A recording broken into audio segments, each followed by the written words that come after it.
وزیر اعظم شہباز شریف کا دورہ ترکمانستان، وزیر اعظم کی عالمی رہنماؤں کے ہمراہ یادگار غیر جانبداری پر آمد۔ روسی صدر پیوٹن اور ترک صدر طیب اردوان اور دیگر رہنماؤں کا بھی یادگار غیر جانبداری کا دورہ۔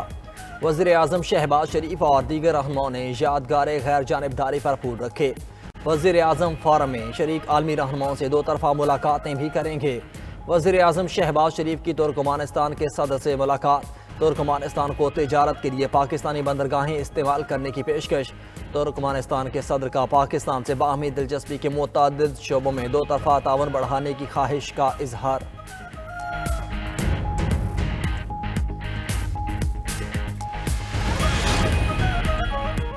سابق لیفٹیننٹ جنرل فیض حمید کو 14 سال قید بامشقت کی سزا۔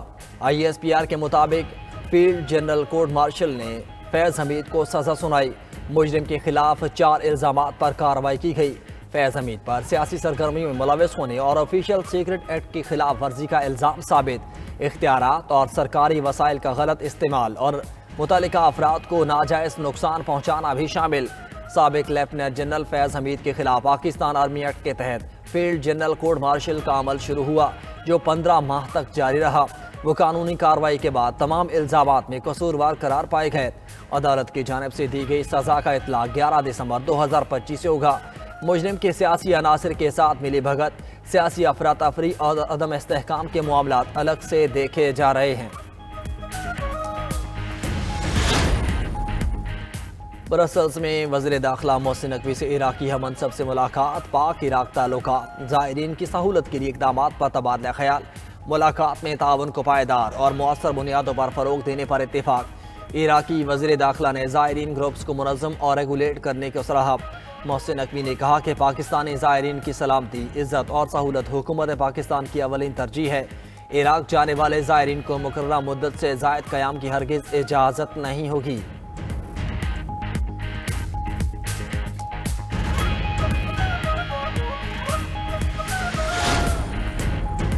پنجاب حکومت اور ٹرانسپورٹرز کے درمیان ڈیڈ لاک برقرار، حکومتی کمیٹی کا نوٹیفیکیشن مسترد۔ گڈز ٹرانسپورٹ اتحاد کا پہیہ جام ہڑتال جاری رکھنے کا اعلان۔ ٹرانسپورٹرز کا کہنا ہے کہ حکومتی کمیٹی کے نوٹیفیکیشن میں ٹریفک جرمانوں کے آرڈیننس کا حوالہ نہیں دیا گیا۔ آج صبح 3 بجے حکومتی کمیٹی کے ساتھ میٹنگ کے بعد ہڑتال ختم کرنے یا جاری رکھنے کا فیصلہ کیا جائے گا۔ ہڑتال کے باعث سبزیوں اور پھلوں کی قلت پیدا ہونے سے قیمتوں میں اضافہ ہو گیا۔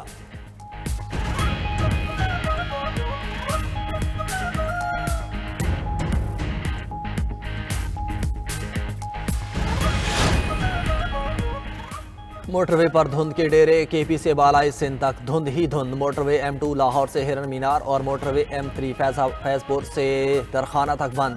موٹر وے M4 پر گجرانوالہ سے ملتان اور M5 ملتان شیر شاہ انٹرچینج سے زاہد پیر تک ٹریفک معطل۔ موٹر وے M5 گڈو انٹرچینج سے روہڑی تک بھی دھند کے باعث بند۔ قومی شاہراہ پر بھی دھند کی وجہ سے ٹریفک کی روانی متاثر۔ یوٹیوبر عادل راجہ نے بریگیڈیئر ریٹائرڈ راشد نصیر سے معافی مانگ لی۔ سوشل میڈیا پر بیان میں یوٹیوبر عادل راجہ نے لکھا کہ لندن کی عدالت نے راشد نصیر کو 50,000 پاؤنڈ ہرجانہ ادا کرنے کا حکم دیا۔ مجھ پر قانونی اخراجات بھی عائد کیے گئے۔ میں نے بریگیڈیئر ریٹائرڈ راشد نصیر پر بے بنیاد الزام لگائے۔ راشد نصیر پر لگائے گئے جھوٹے الزامات کا دفاع نہیں کر سکا۔ برطانوی عدالت نے عادل راجہ کو 3 لاکھ پاؤنڈ عدالتی اور وکلا اخراجات قیمت میں ادا کرنے کی ہدایت کی۔ امریکی صدر کا وینزویلا کے خلاف جلد زمینی کارروائی شروع کرنے کا اعلان۔ ٹرمپ کی وائٹ ہاؤس میں میڈیا سے گفتگو، کہا وینزویلا نے ہزاروں کی تعداد میں قاتل امریکہ بھیجے۔ وینزویلا کے گینگز نے امریکہ میں 11,888 افراد کو قتل کیا۔ یوکرین کی سیکیورٹی کے لیے امریکہ مدد کرے گا۔ امریکی صدر کا جوہری ہتھیاروں میں کمی کے لیے روس اور چین سے بات کرنے کا عندیہ۔ ٹرمپ نے AI سے متعلق اہم ایگزیکٹو آرڈر پر دستخط کر دیے۔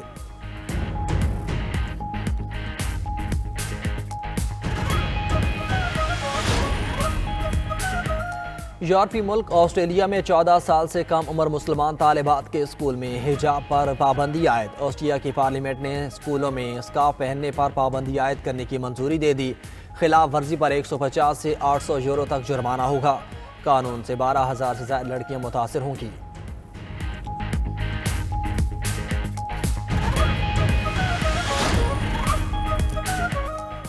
تھائی لینڈ کے وزیر اعظم نے پارلیمنٹ تحلیل کر دی۔ اپوزیشن نے وزیر اعظم کے خلاف عدم اعتماد لانے کی دھمکی دی تھی۔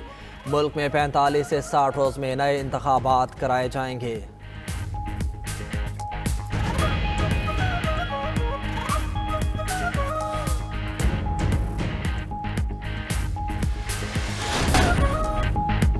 اور تھائی لینڈ کے ساحلی علاقے میں شاندار آتش بازی انٹرنیشنل فائر ورکس فیسٹیول سے پورا علاقہ جگمگا اٹھا۔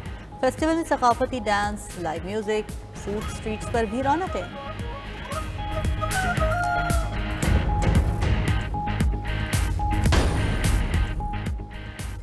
صدر ٹرمپ نے واضح کیا ہے کہ اگر یوکرین میں امن معاہدے کی حقیقی امید پیدا ہوئی تو وہ یورپ میں بات چیت کے لیے اپنا نمائندہ بھیجیں گے۔ ترجمان وائٹ ہاؤس کے مطابق صدر اس جنگ میں دونوں فریقوں سے شدید مایوس ہیں۔ دوسری جانب وائٹ ہاؤس نے کہا کہ ٹرمپ چین کے ساتھ مثبت ورکنگ ریلیشن رکھتے ہوئے جاپان کے ساتھ مضبوط اتحاد برقرار رکھنے کی صلاحیت رکھتے ہیں۔ دونوں ممالک کے ساتھ تعلقات کو امریکی مفاد میں سمجھتے ہیں۔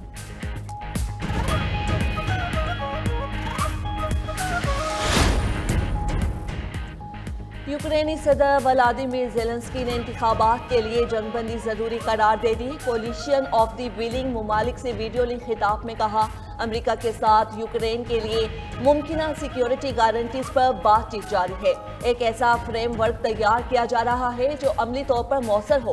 یہ ضمانتیں یورپ، کینیڈا، جاپان، آسٹریلیا اور نیوزی لینڈ کی شمولیت کے بغیر ممکن نہیں۔ زیلنسکی نے یوکرین کی بحالی اور جنگ کے بعد ترقی کے لیے امریکہ کے ممکنہ معاشی کردار پر بھی گفتگو کی۔ روسی صدر ولادیمیر پیوٹن اور وینزویلا کے صدر نکولس مادورو کا ٹیلی فونک رابطہ، دو طرفہ تعاون اور موجودہ علاقائی صورتحال پر تبادلہ خیال۔ دونوں صدور کا اسٹریٹجک پارٹنرشپ معاہدے کے تحت دوستی اور تعاون مزید آگے بڑھانے پر اتفاق۔ روسی صدر پیوٹن نے وینزویلا کی عوام سے یکجہتی اور مادورو حکومت کی قومی خود مختاری کے تحفظ کی پالیسیوں کی حمایت کا اعادہ کیا۔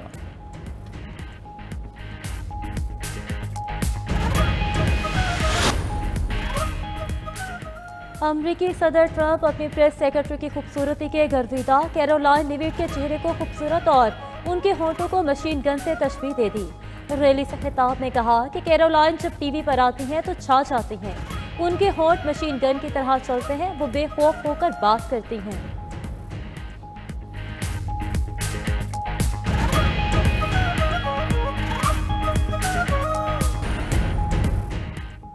اور تھائی لینڈ کے وزیر اعظم نے پارلیمنٹ تحلیل کر دی۔ اپوزیشن نے وزیر اعظم کے خلاف عدم اعتماد لانے کی دھمکی دی تھی۔ ملک میں 45 سے 60 روز میں نئے انتخابات کرائے جائیں گے۔